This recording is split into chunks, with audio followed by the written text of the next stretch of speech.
Happy holidays, everyone! I'm Zero, and welcome back to Zero 2, where today I've got another deck profile for everyone. Given the state of the current meta, I think that now is the best time to show off what I've been cooking with Goblin Biker. The list does really well into Ryzeal, which is the best deck because of the unique way that Goblin Bikers interact with Xyz monsters.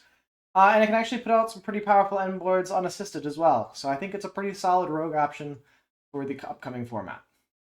Without further ado, let's go ahead and just jump into the card by card. Starting out with the Goblin monsters in the main deck, we're going to start with 3 copies of Goblin Biker Doug Charger, who's a level 3 Earth Warrior. All of them are going to be level 3. Their typings and attributes change, but their level does not because this is a rank 3 focus strategy. But Doug Charger gets to, from your hand, attach an Xyz material from either field. This is going to become a common theme with the Goblin Bikers, and it's why they play so well into Ryzeal, because you can attach their materials to summon this guy, or any of your other guys. And then on summon, normal or special gets to add a Goblin spell trap from deck to hand. We play 2 Goblin Bikers Gone Wild. This is the only level 6, but you can normal summon it without tributing if you have no monsters or all monsters you control are goblins. And on normal or special gets to special summon a Goblin Biker from your deck, a level 4 or lower Goblin Biker. And then additionally, if it's sent to the graveyard, it gets to target a card on the field, normally a card your opponent controls, and attach it to one of your Goblin Xyz monsters. For the one-of Goblin Bikers, we've got Goblin Biker Mean Merciless, a Water Fiend, level 3, that on normal or special gets to special summon a Goblin Biker from your hand. And then while it's in your graveyard, during your main phase, you can detach a material from either side, special summon this card, but banish it when it leaves the field. We also play 1 Clatter Exploder, which on normal or special gets to special summon a goblin from graveyard, and then has the same revive effect as Mean Merciless, but it's a quick effect and it's during your opponent's main phase only. The last one is Goblin Biker Boom Mock, which does nothing on summon, but while it's in your hand or graveyard, you can at quick effect speed during either player's turn during the main phase detach a material from an Xyz monster on either field to summon itself. So, but if you do that during your turn, you can't do it on your opponent's turn and vice versa, because it's until the end of the next turn is the restriction. So all of these combine to be a really powerful rank 3 engine, and they all can quick effect interrupt any of your opponent's Xyz monsters, which can be really powerful into Ryzeal, which is why I think this deck is properly positioned in the format. But moving on to the Goblin spells and traps, we're going to play 3 Goblin Biker Grand Entrance, which on activation gets to add a goblin from deck to hand. And then additionally, if you'd like, you can detach an Xyz material from a monster on either field, and then special summon a level 4 lower Goblin Biker from your hand. So it can be the one you just searched. Additionally, while it's in your graveyard, you can banish it from your graveyard, detach an Xyz material from a monster on either field, and then add a goblin from your graveyard to your hand. So not only is this a searcher for any of your goblins, it also acts as an extender, adding back any of your graveyard monsters back to your hand, or as recursion. So it's a really, really powerful starter and or extender. Really, really nice to have. The other goblin spell we play 3 of is Goblin Biker Grand Breakout. Grand Breakout is a quick play spell that you can tribute 1 monster as cost to special summon a goblin from your deck, but it can't attack this turn. So normally this acts as just a combo continuer. You can search it off Doug Charger and extend through Gone Wild, but it also acts as some imperm protection because you can tribute any monster. So if your opponent tries to Veiler or imperm any of your monsters, you can quickly tag them out with Grand Breakout and continue to combo and extend. Additionally, it has a graveyard effect where you can banish it to detach a number of materials from a Goblin Xyz you control, and then your opponents lose 1,000 attack for each material you detached.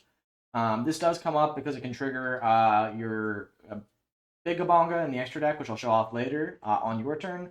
And the attack reduction is not negligible. It does come up, but it's mostly good for its first effect.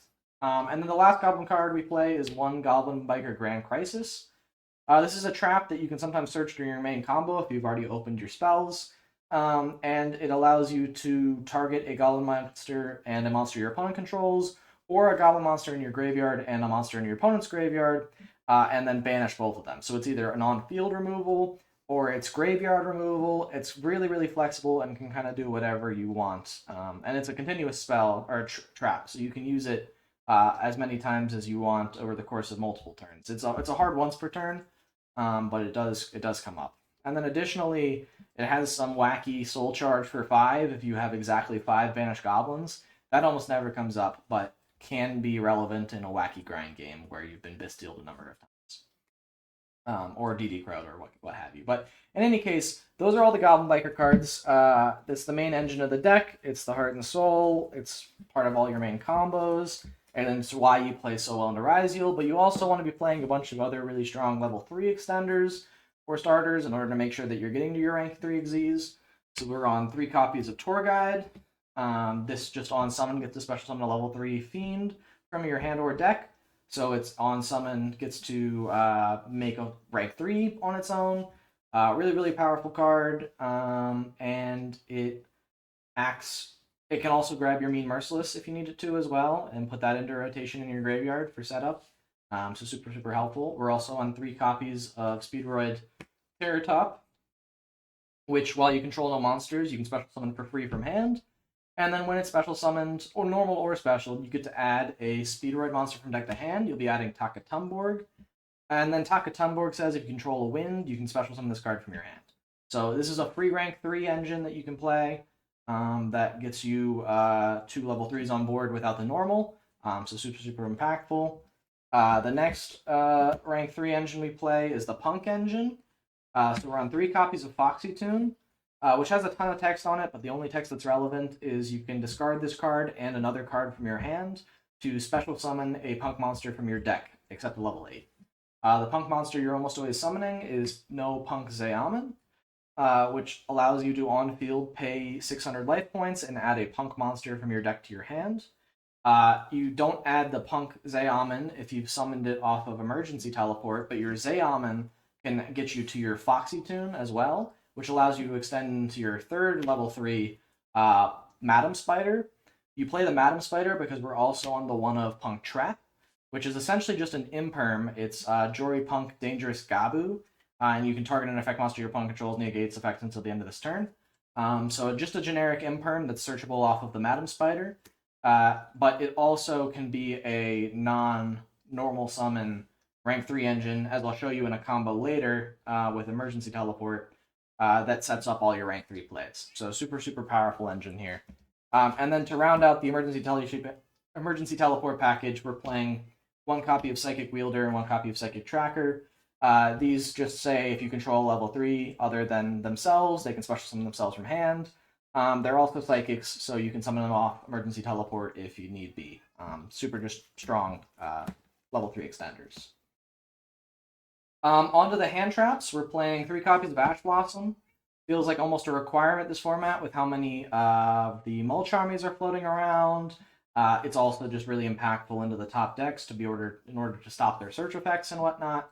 So super, super strong hand trap. It's also a level 3, which can come up if you need to normal summon it. It can be overlaid in any of your rank 3s, so that does come up sometimes, not often. We're on 2 copies of Imperm. I feel like this is the next most relevant hand trap in the format. We're on 2 because we're actually on 1 copy of Nibiru, 1 copy of Droll and Lockbird, 1 copy of Effect Failure, 1 copy of Ghost Dugger, 1 copy of Perulia. So we're playing kind of the kitchen sinks of hand traps. I think that this lineup is important to play because we're on Crossout Designator and Call by the Grave. These are ways to stop your deck from getting interrupted. The deck isn't, I would say, fragile to hand traps. It does have a lot of extenders. But if your opponent hits you at the right times, it can be a bit tricky to play through without having the Crossout or the Called by. So having ways to stop your opponent from interacting with your combo is super, super important. And then we also get the added benefit of playing all of these hand traps. Like going second, we have access to the Ash, the Imperms, the Drolls, the Charmies that are really, really strong against the top decks right now. And then the last cards we're playing in the deck are part of our secondary engines that are mostly extra deck heavy. We're playing the 1 copy of Lacrima the Crimson Tears and 1 copy of Fiendsmith Engraver. This enables us to play the Fiendsmith stuff in the extra deck and access extremely powerful generic tools. None of the Goblin Bikers or any of the monsters that we're playing lock us into Xyzes or anything like that. So this acts as a super strong secondary engine to both make with the extra materials we have left over from our main combo, but also acts as a backup plan in case we get hand trapped. We can always go and fall back on our Fiendsmith engine. And then the last card we play is the one full Armored Xyz. This is part of our Armored Xyz package that we play in the extra deck that adds some extra interruption. And again, I'll show all of this off in the combo. I have a 1.75 card combo that I'll show off after we go through the extra deck that goes through both of these engines and sets up a pretty insane board. Moving on to the extra deck, we've got our Goblin Biker in here, 2 copies of Goblin Biker Big Gabonga. This is a rank 3 that requires 2 level 3 monsters, so it's generic. On a Z summon, it gets to add a Goblin monster from deck to hand. So that can search you your Dug Charger or any of your other extenders that you need. If a material is detached from an Xyz monster on either field, so if you use any of your own Goblin Bikers as interruption, or if your opponent is just playing an Xyz deck like Ryzeal and needs to detach materials to do something, Big Gabonga gets to trigger and target a card on your opponent's field. It's actually a face-up monster, sorry, not just any card. This one is just a face-up monster. I get confused with the Goblin Bikers Gone Wild, but Big Gabonga can target a face-up monster your opponent controls and attach it to this card as Xyz material. So it's just non-destructive removal, which can get around tricky stuff like your opponent's detonator. They can just pop it, but that would require almost like 2 pops from the detonator. It's really tricky for your opponent to deal with, especially if you're detaching materials from it constantly. It can get pretty hard for your opponent to actually deal with the Big Gabonga. And it's just generic, right? It doesn't have to target another Xyz monster. It can target any of your monsters your opponent has. And because your Goblin Bikers in graveyard can quick effect detach on your opponent's turn, you can decide when you want to trigger this on your opponent's turn to best interrupt their combos. And then its final effect during any end phase, so yours and your opponent's, you get to attach a Goblin monster from your deck to it as material. So this can search for missing pieces that you need if you need an extra piece of extension or interruption on your opponent's turn. A lot of times this goes into the Gone Wild, which is why we play 2, one to use during our main combo, and one to put under the Big Gabonga, because the detach effect when you send the Gone Wild to the graveyard is to attach another card your opponent controls to it. So it is super, super impactful. Some other generic rank 3s we're playing number 3 Cicada King. This requires 2 level 3 monsters, generic, and is an on-field monster negate. So if you have extra level 3s through like all of your different extenders, you can always add this to your end board for some monster negation. Bamboozling Gossip Shadow almost works the same way. It's also 2 level 3s, technically 2+, but you almost always want to just negate with 2. And then when your opponent activates a monster effect, this doesn't have to be on the field. So sometimes it can be better than Cicada King.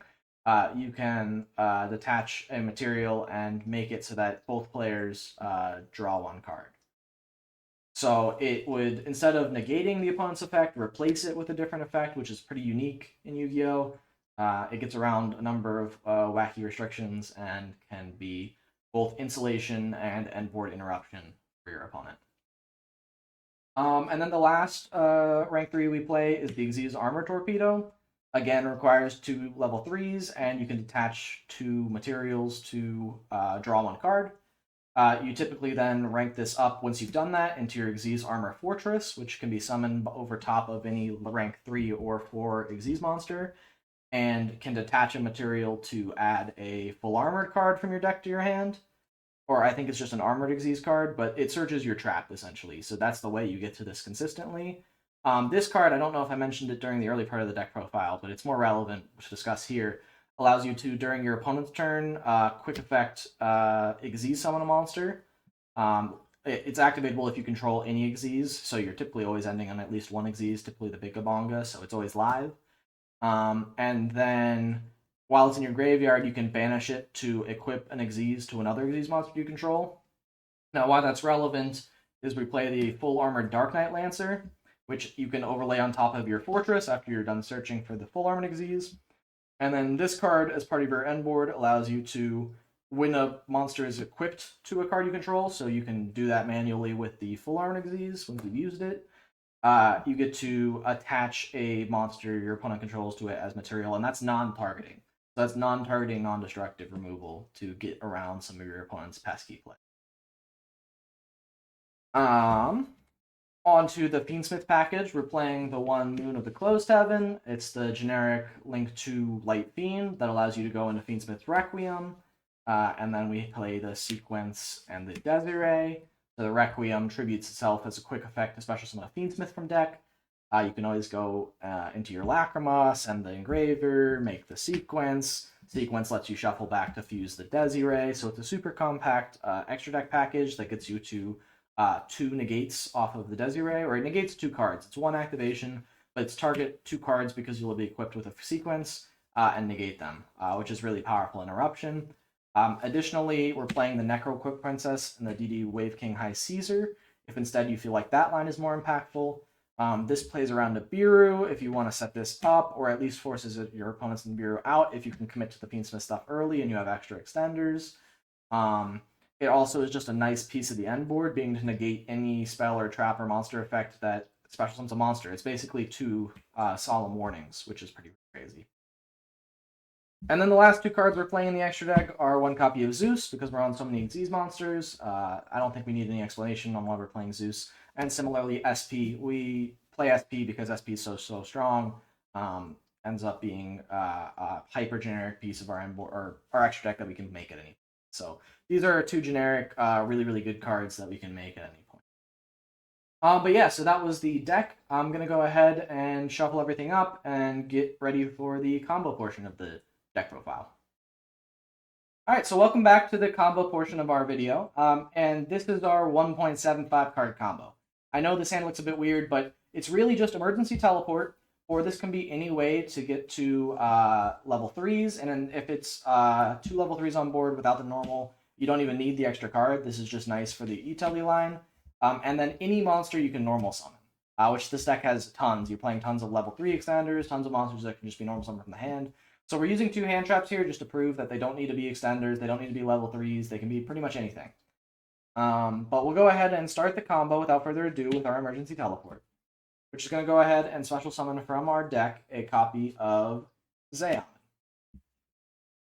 We'll then activate Zeaman's effect, paying 600 life points to add a punk monster, and that's going to be Punk Foxytune. From this position, we'll discard Foxytune and any card, notably not the monster that's going to be normal summoned, but yeah, I mean, if you have multiple that can be normal summoned, it totally can be one that can be normal summoned. It's just any card, and that's going to go ahead and special summon our Madam Spider from our deck to our. We'll go ahead and activate Madam Spider's effect, paying 600, and add the Punk Dangerous Gabu from our. So we already have the Monster Negate Imperm locked and loaded, but we've got so much more to get to. We'll go ahead and overlay these 2 into our Goblin Biker Big Gabonga.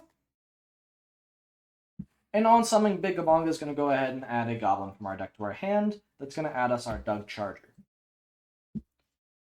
Go ahead and activate Doug Charger here, detaching a material to go ahead and special summon it, and then activate Doug Charger's effect to search for a Goblin spell trap. We'll go ahead and add a Grand Breakout. We'll then activate that Grand Breakout, tributing our Doug Charger to go ahead and special summon a Goblin from our deck, and that's going to get us our Goblin Biker Gone Wild. Gone Wild on summon is going to go ahead and trigger, special summon a level 4 or lower Goblin from our deck. That's going to grab our Clattersploder. And then when Clattersploder is special summoned, it can go ahead and revive a Goblin from our graveyard, so we'll go ahead and special summon back that Doug Charger. From this position, we'll go ahead and overlay these 2 into our copy of Xyz Armor Torpedo. We'll go ahead and activate Armor Torpedo, detaching 2 materials to go ahead and draw 1 card. We'll pick anything. It can be anything. For the sake of this combo, we'll say it's Grand Crisis, but again, we'll keep it face down and say that we don't need it for the combo. For this position, we'll go ahead and overlay our Torpedo into Fortress and activate Fortress effects to detach. That's going to go ahead and grab us a copy of Full Armored Xyz from our deck. And then we'll take our Armor Fortress and overlay it for our Full Armored Dark Knight Lancer. From this position, we'll go ahead and normal summon our Effect Veiler. Again, this can be any monster that can be normal summoned, doesn't have to be Effect Veiler, because we're going to immediately link it off and our Gone Wild into our Moon of the Closed Heaven. That's our Light Fiend, so we'll go ahead and link that off for our Fiendsmith Requiem, and then activate Requiem effect, tributing itself to go ahead and special summon a Fiendsmith from deck. That's going to get us Lacrima the Crimson Tears. Now, notably, Lacrima has a line of text on it that says that it's treated as a Fiendsmith monster, so that's why we can summon it off of the Requiem. But in any case, on summon of Lacrima, we'll go ahead and send our Engraver from deck to the graveyard. Our Engraver is going to be able to activate shuffling back the Moon of the Closed Heaven to special summon itself. And then we'll link it and Lacrima off for our copy of Fiendsmith Sequence. We'll go ahead and activate Sequence Effect, shuffling back our Engraver, our Crimson Tears, and our Requiem in order to fusion summon our copy of Desiree. We'll go ahead and activate Sequence Effect, equipping it to our Desiree, so now our Desiree negates are online. We'll set 2 and go to our end phase and activate Big Gabonga to attach a monster from deck to it, specifically a Goblin Biker. So it's going to be Goblin Bikers Gone Wild here, second cut. Now this is our end board, and it doesn't look like much, but I'll go ahead and explain why this is so crazy. So, starting off with the obvious stuff, Desiree is a negate for 2 cards because it's equipped with a Fiendsmith sequence, and it can't be targeted, so super hard for our opponent to deal with. Our Dangerous Gabu is a imperm, essentially. You can target an effect monster our opponent controls and negate it. Our Grave has a Goblin Biker Clatter Splitter in it, which during our opponent's main phase, we can quick effect attach a material from our Big Gabonga to special summon itself, and then on summon, it gets to revive our Dug Charger. So not only would that trigger our Big Gabonga to attach a monster to it because a material is detached, but if we detach the Gone Wild, we also get to target any card our opponent controls and attach it to our Big Gabonga as well. We would also get to search for a Goblin Spell Trap because we summoned the Dug Charger, and we now have 2 level 3s on board, meaning we can activate our Full Armored Xyz to go ahead and overlay these 2 into another rank 3, like our Cicada King, for an extra monster negate on our opponent's turn. Our Full Armored Xyz would then be in graveyard, so we could banish it to go ahead and equip our Dark Knight Lancer with our Armor Torpedo, which would make our Dark Knight Lancer trigger and attach another monster our opponent controls under the Dark Knight Lancer. So I believe that is 3 monster attaches, a monster negate, 2 card negates, another monster negate, and you drew a card. And that was off of 3 cards, so you've got 2 other cards in hand. Could be hand traps, could have been other extenders in order to make like a Gossip Shadow. But yeah, this deck is absolutely crazy in what it does. And again, because all of the Goblin Bikers detach from your opponent's monsters as well, it matches up extremely well into Ryzeal. It can quickly eat apart a Ryzeal end board, making it completely useless because if they don't have materials under their detonator, they just can't negate or destroy any of your cards, which is super impactful. Additionally, this deck has lines that play around something like a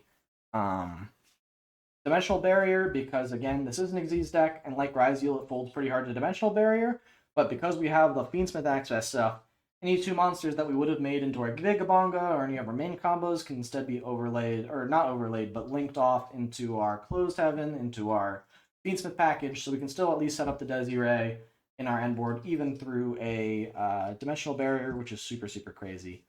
And then because we're on Cross Out and that package, it's both insular to hand traps and plays a number of varied hand traps, which can make dealing with your opponent a lot easier because you have a lot of different cards you can draw into in various different situations. But yeah, that's the deck. I hope you enjoyed the combos. I hope you liked the deck profile. If you have any questions about any of the choices, if you have any suggestions for ways I could improve the deck, if you'd like to see more combos or content, definitely let me know down in the comments below. If you liked the deck profile, if you want to see more deck profiles, go ahead and like the video, so that lets me know that you like this kind of content. And additionally, go ahead and subscribe to my channel because I have plenty more deck profiles already on my channel and plenty more planned for the future.